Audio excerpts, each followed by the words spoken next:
You know, culture was born of the imagination, and the imagination as we know it came into being when our species descended from our progenitor Homo erectus and infused with consciousness began a journey that would carry it to every corner of the habitable world.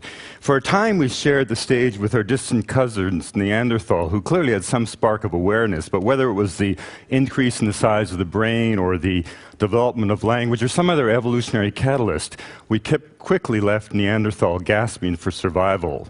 By the time the last Neanderthal disappeared in Europe 27,000 years ago, our direct ancestors had already, and for 5,000 years, been crawling into the belly of the earth, where in the light of the flickers of tallow candles, they had brought into being the great art of the Upper Paleolithic. And I spent 2 months in the caves of southwest France with a poet, Clayton Eshelman, who wrote a beautiful book called Juniper Fuse. And you could look at this art, and you could, of course, see the complex social organization of the people who brought it into being. But more importantly, it spoke of a deeper yearning, something far more sophisticated than hunting magic. And the way Clayton put it was this way. He said, you know, clearly, at some point, we were all of an animal nature, and at some point, we weren't. And he viewed proto-shamanism as a kind of an original attempt through ritual to rekindle a connection that had been irrevocably lost. So he saw this art not as hunting magic, but as postcards of nostalgia. And viewed in that light, it takes on a whole nother resonance. And the most amazing thing about the Upper Paleolithic art is that as an aesthetic expression, it lasted for almost 20,000 years. If these were postcards of nostalgia, ours was a very long farewell indeed. And it was also the beginning of our discontent, because if you wanted to distill all of our experience since the Paleolithic, it would come down to two words: how and why. And these are the slivers of insight upon which cultures have been forged. Now, all people share the same raw, adaptive imperatives. We all have children. We all have to deal with the mystery of death, the world that waits beyond death, the elders who fall away into their elderly years. All of this is part of our common experience, and this shouldn't surprise us, because after all, biologists have finally proven it to be true, something that philosophers have always dreamt to be true, and that is the fact that we're all brothers and sisters. We're all cut from the same genetic cloth. All of humanity probably is descended from 1,000 people who left Africa roughly 70,000 years ago. But the corollary of that is, if we all are brothers and sisters and share the same genetic material, all human populations share the same raw human genius, the same intellectual acuity. And so whether that genius is placed into technological wizardry has been the great achievement of the West, or by contrast into unraveling the complex threads of memory inherent in a myth, is simply a matter of choice and cultural orientation. There is no progression of affairs in human experience. There's no trajectory of progress. There's no pyramid that conveniently places Victorian England at the apex and descends down the flanks to the so-called primitives of the world. All peoples are simply cultural options, different visions of life itself. But what do I mean by different visions of life making for completely different possibilities for existence?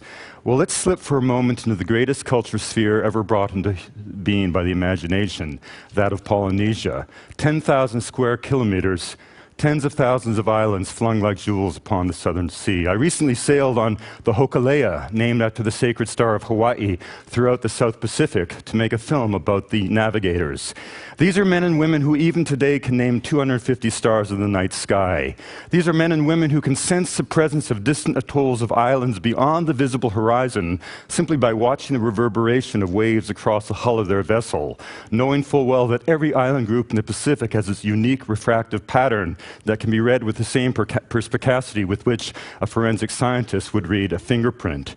These are sailors who, in the darkness in the hull of the vessel, can distinguish as many as 32 different sea swells moving through the canoe at any one point in time, distinguishing local wave disturbances from the great currents that pulsate across the ocean that can be followed with the same ease that a terrestrial explorer would follow a river to the sea. Indeed, if you took all of the genius that allowed us to put a man on the moon and applied it to an understanding of the ocean, what you would get is Polynesia. And if we slip from the realm of the sea into the realm of the spirit of the imagination, you enter the realm of Tibetan Buddhism. And I recently made a film called The Buddhist Science of the Mind. Why did we use that word science? What is science but the empirical pursuit of the truth? What is Buddhism but 2,500 years of empirical observation as to the nature of mind? I traveled for a month in Nepal with our good friend Mathieu Ricard, and you'll remember Mathieu famously said to all of us here once at TED, Western science is a major response to minor needs. We spend all of our lifetime trying to live to be 100 without losing our teeth. The Buddhist spends all their lifetime trying to understand the nature of existence. Our billboards celebrate naked children in underwear. Their billboards are mani-walls, prayers for the well-being of all sentient creatures. And with the blessing of Trosig Rinpoche, we began a pilgrimage to a curious destination, accompanied by a great doctor. And the destination was a single room in a nunnery, where a woman had gone into lifelong retreat 55 years before. And en route, we took darshan from Rinpoche, and he sat with us and told us about the Four Noble Truths, the essence of the Buddhist path. All life is suffering. That doesn't mean all life is negative. It means things happen. The cause of suffering is ignorance. By that, the Buddha did not mean stupidity. He meant clinging to the illusion that life is static and predictable. The third noble truth said that ignorance could be overcome, and the fourth and most important, of course, was a delineation of a contemplative practice that not only had the possibility of a transformation of the human heart, but had 2,500 years of empirical evidence that such a transformation was a certainty. And so when this door opened onto the face of a woman who had not been out of that room in 55 years, you did not see a mad woman. You saw a woman who was more clear than a pool of water in a mountain stream. And of course, this is what the Tibetan monks told us. They said at one point, you know, we don't really believe you went to the moon, but you did. You may not believe that we achieve enlightenment in one lifetime, but we do. And if we move from the realm of the spirit to the realm of the physical, to the sacred geography of Peru, I've always been interested in the relationships of indigenous people that literally believe that the earth is alive, responsive to all of their aspirations, all of their needs. And of course, the human population has its own reciprocal obligations. I spent 30 years living amongst the people of Chinchero, and I always heard about an event that I always wanted to participate in.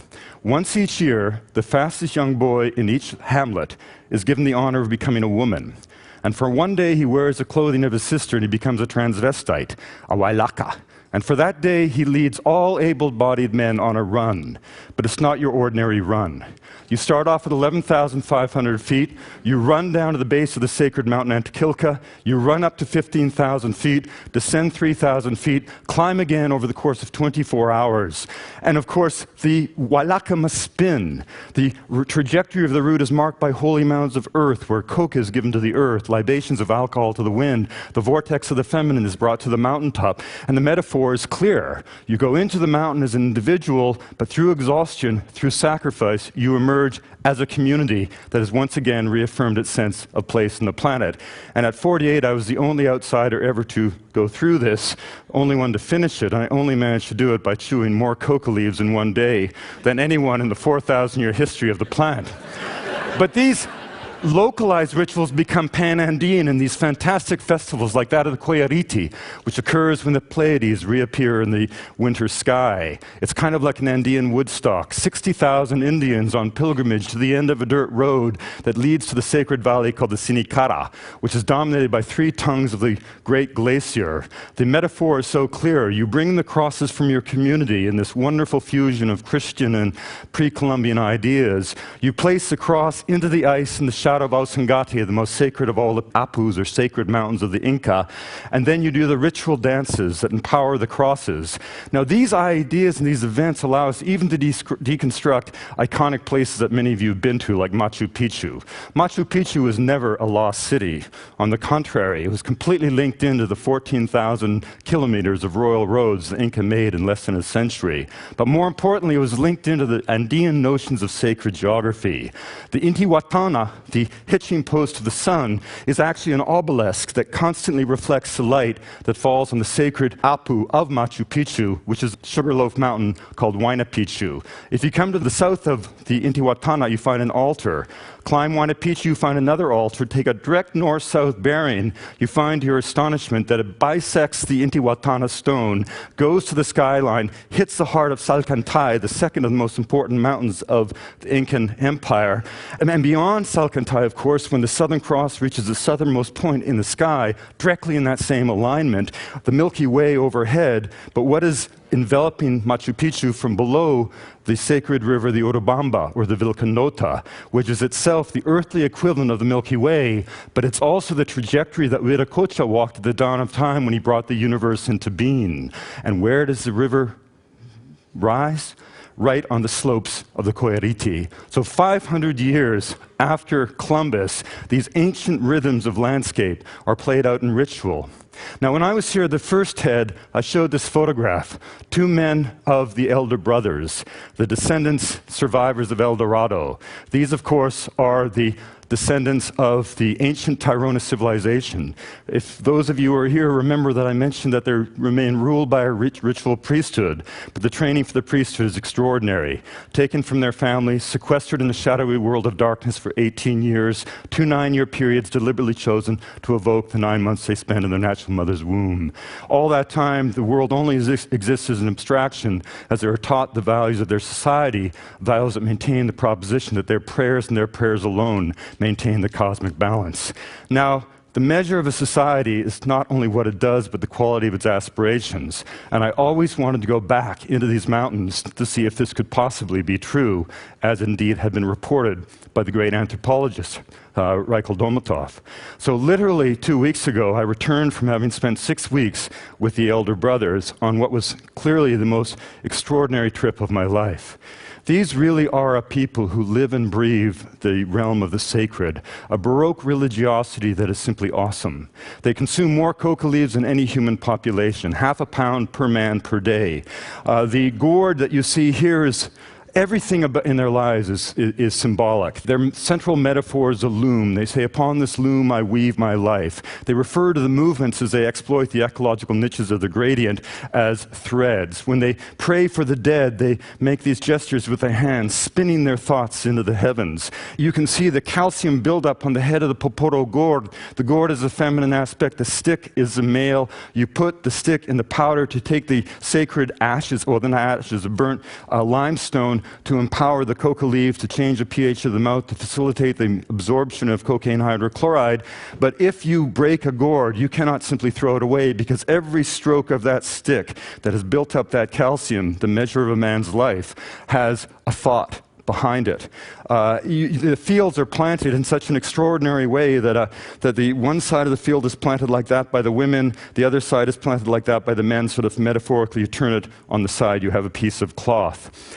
And they are the descendants of the ancient Tairona civilization, the greatest goldsmiths of South America, who in the wake of the conquest retreated into this isolated volcanic massif that soars to 20,000 feet above the Caribbean coastal plain. There are 4 societies: the Kogi, the Wiwa, the Kanquana, and the Arawakos. I traveled with the Arawakos, and the wonderful thing about this story was that this man, Danilo Villafaña, if we just jump back here for a second, when I first met Danilo at the Colombian Embassy in Washington, I couldn't help but say, you know, you look a lot like an old friend of mine. Well, it turns out he was the son of my friend Adalberto from 1974, who had been killed by the FARC. And I said, Danilo, you won't remember this, but when you were an infant, I carried you on my back up and down the mountains. And because of that, Danilo invited us to go to the very heart of the world, a place where no journalist had ever been permitted, not simply to the flanks of the mountains, but to the very ice peaks, which are the destiny of the pilgrims. And this man sitting cross-legged is now a grown-up Eugenio, a man who I've known since 1974. And this is one of those initiates. No, it's not true that they're kept in the darkness for 18 years, but they are kept within the confines of the ceremonial men's circle for 18 years. This little boy will never step outside of the sacred fields that surround the men's hut for all that time until he begins his journey of initiation. For that entire time, the world only exists as an abstraction as he is taught the values of society, including this notion that their prayers alone maintain the cosmic balance. Before we could begin our journey, we had to be cleansed at the portal of the earth, and it was extraordinary to be taken by a priest, and you see that the priest never wears shoes because holy feet, there must be nothing between the feet and the earth for a mamo. And this is actually the place where the Great Mother sent the spindle into the world that elevated the mountains and created the homeland that they call the heart of the world. We traveled high into the Paramo, and as we crested the hills, we realized that the men were interpreting every single bump on the landscape in terms of their own intense religiosity. And then, of course, as we reached our final destination, a place called Mananakana, we were in for a surprise because the FARC were waiting to kidnap us. And so we ended up being taken aside into these huts, hidden away until the darkness, and then abandoning all our gear, we were forced to ride out in the middle of the night on a quite dramatic scene. It's going to look like a John Ford Western. And we ran into a FARC patrol at dawn, so it was quite harrowing. It'll be a very interesting film. But what was fascinating is that the minute there was a sense of dangers, the mamos went into a circle of divination. And of course, this is a photograph literally taken the night we were in hiding as they divined their route to take us out of the mountains. We were able to, because we had trained people in filmmaking, continue with our work and send our Wiwa and Arhuaco filmmakers to the final sacred lakes to get the last shots of the film, and we followed the rest of the Arhuaco back to the sea, taking the elements from the highlands to the sea, and here you see how their sacred landscape has been covered by brothels and hotels and casinos, and yet still they pray. And it's an amazing thing to think that this close to Miami, 2 hours from Miami, there is an entire civilization of people praying every day for your well-being. They call themselves the elder brothers. They dismiss the rest of us who have ruined the world as the younger brothers. They cannot understand why it is that we do what we do to the earth. Now, if we slip to another end of the world, I was up in the high Arctic to tell a story about global warming, inspired in part by the former vice president's wonderful book. And what struck me so extraordinary is to be, again, with the Inuit, a people who don't fear the cold but take advantage of it, a people who find a way with their imagination to carve life out of that very frozen, a people for whom blood on ice is not a sign of death but an affirmation of life. And yet tragically, when you now go to those northern communities, you find to your astonishment that whereas the sea ice used to come in September and stay till July, in a place like Qaanaaq in northern Greenland, it literally comes in now in November and stays until March. So their entire year has been cut in half. Now, I want to stress that none of these peoples that I've been quickly talking about here are disappearing worlds. These are not dying peoples. On the contrary, you know, if you have the heart to feel and the eyes to see, you discover that the world is not flat. The world remains a rich tapestry. It remains a rich topography of the spirit. These myriad voices of humanity are not failed attempts at being you, failed attempts at being modern. They're unique facets of the human imagination. They're unique answers to a fundamental question. What does it mean to be human and alive? And when asked that question, they respond with 6,000 different voices. And collectively, those voices become our human repertoire for dealing with the challenges that will confront us in the ensuing millennia. Our industrial society is scarcely 300 years old. That shallow history shouldn't suggest to anyone that we have all of the answers for all of the questions that will confront us in the ensuing millennia. The myriad voices of humanity are not failed attempts at being us. They're unique answers to that fundamental question. What does it mean to be human and alive? And there is indeed a fire burning over the earth, taking with it not only plants and animals, but the legacy of humanity's brilliance. Right now, as we sit here in this room, of those 6,000 languages spoken the day that you were born, fully half aren't being taught to children. So you're living through a time when virtually half of humanity's intellectual, social, and spiritual legacy is being allowed to slip away. This does not have to happen. These peoples are not failed attempts at being modern, quaint and colorful, and destined to fade away as if by natural law. In every case, these are dynamic, living peoples being driven out of existence by identifiable forces.